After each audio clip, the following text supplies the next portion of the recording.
So we're looking at this one over here, and we're going to read our objective. Carlo, could you read our objective, please, at the top? Students will be able to solve word problems involving the angle of depression and the angle of elevation. We know the word problem is, we got angle of depression and angle of elevation. So these are basically the key words here, okay? We need to redefine them. Some of us remember, some of us do not. Okay, Barbara, do you remember what the angle of depression is? Isn't it the angle that's below the angle of elevation? Oh, that's pretty close. So it is an angle, and it is below,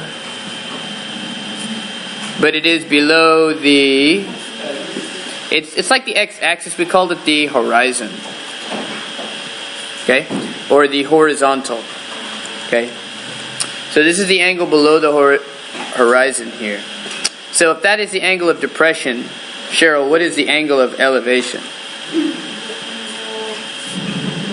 This is the angle, yeah, above the, you guys see?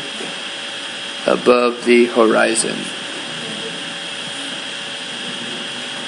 Here. Okay. Oops. There we go. Oops, there's no T. All right. So then, what should we title our notes for today? What do you think, Dematis?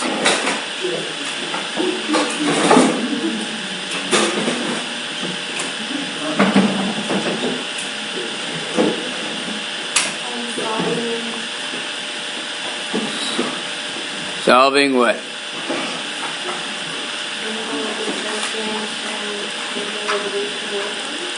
Yeah. So we're going to be solving word problems with, and I'm going to use, I'll just write it out, with the angle of depression and angle of elevation. Okay? Alright, cool here.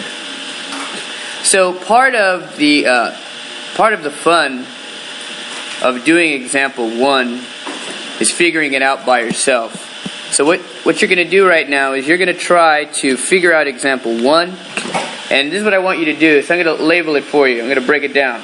So a basic would be if you and your team read it and understand what's going on. That's like basic, okay? A proficient would be if you drew the picture and you labeled it correctly, okay? An advanced would be if you did all of that and then you still solved it, okay? But I screwed up on this problem here. If you look at the end of the second sentence, it should say the angle of, you see how it says elevation? Cross that out. And please put depression. Way to go, Joseph. Depression.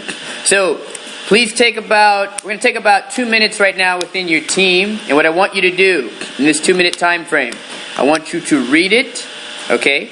At the very least, understand it. And then, you're going to draw a picture. And then if you want to go better than that, want to do better, label it correctly, and then see if you can even solve it out. Okay, let's take about 2 minutes and see where